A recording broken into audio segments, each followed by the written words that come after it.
காலை வணக்கம் உறவுகளே. இது வெட்னஸ்டே மார்னிங். இன்னைக்கு காலைல கோதை பாப்பாக்கு என்ன பிரேக்ஃபாஸ்ட் கொடுத்தேன், என்ன ஸ்நாக்ஸ் கொடுத்தேன்னு வாங்க பார்க்கலாம். இன்னைக்கு காலைல மேடம்க்கு குட்டி குட்டி தோசை தான் கொடுத்தேன் பிரேக்ஃபாஸ்ட்டு.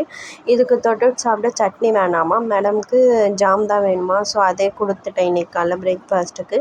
தோசையும் ஜாமும் கொடுத்தேன். ஸ்நாக்ஸுக்கு பார்த்திங்கன்னா மேடமோட ஃபேவரட் கொய்யாக்காய் கொடுத்தேன். ஏன்னா கொய்யாக்காலாம் ரொம்ப லைக் பண்ணி சாப்பிடுவா. அதனால் கொய்யாக்காவும் ரஸ்க்கும் கொடுத்தேன். இதுதான் வெட்னஸ்டேவோட பிரேக்ஃபாஸ்ட் அண்டு ஸ்நாக்ஸு. இந்த breakfast and snacks box recipe உங்களுக்கு பிடிச்சிருந்துச்சின்னா லைக் பண்ணுங்கள், ஷேர் பண்ணுங்கள், கமெண்ட் பண்ணுங்கள் மற்றும் சப்ஸ்கிரைப் பண்ணுங்கள். எதுவுமே பண்ணாலும் லைக் பண்ணிட்டு போங்க, மற்றவங்களுக்கு ரெக்கமெண்ட் ஆகும், மற்றவங்களுக்கு பிடிக்கும். காலை வணக்கம் உறவுகளே. இது தேர்ஸ்டே மார்னிங். இன்றைக்கி காலைல கோதை பாப்பாக்கு என்ன பிரேக்ஃபாஸ்ட் கொடுத்தேன், என்ன ஸ்நாக்ஸ் கொடுத்தேன்னு பார்த்தீங்கன்னா, இன்றைக்கி காலைல பிரேக்ஃபாஸ்ட்டுக்கு இடியாப்பம் தான் கொடுத்தேன் மேடம்க்கு. இடியாப்பமும் அது கூட தொட்டுட்டு சாப்பிட்ட வடைக்கறியும் தான் கொடுத்தேன் மேடம்க்கு இன்றைக்கி காலைல பிரேக்ஃபாஸ்ட்டு. ஸ்நாக்ஸுக்கு பார்த்திங்கன்னா மேடம்க்கு வெள்ளரிக்காய் கொடுத்து அனுப்பிச்சேன். இந்த மாதிரி தண்ணி காயெல்லாம் நிறைய கொடுப்பேன் இனிமேல். இதுக்கப்புறம் கொடுத்தா அவள் சாப்பிட்டு வரா, அதனால் இந்த வெள்ளரிக்காய் கொடுத்தேன்.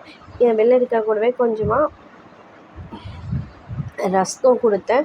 இதுதான் தேர்ஸ்டேவோட பிரேக்ஃபாஸ்ட் அண்ட் ஸ்நாக்ஸ். இந்த breakfast and snacks box recipe உங்களுக்கு பிடிச்சிருந்தா லைக் பண்ணுங்கள், ஷேர் பண்ணுங்கள், கமெண்ட் பண்ணுங்கள் மற்றும் சப்ஸ்கிரைப் பண்ணுங்கள். இன்னொரு பிரேக்ஃபாஸ்ட் அண்ட் ஸ்நாக்ஸ் பாக்ஸ் ரெசிபியில் பார்க்கலாம். Bye guys.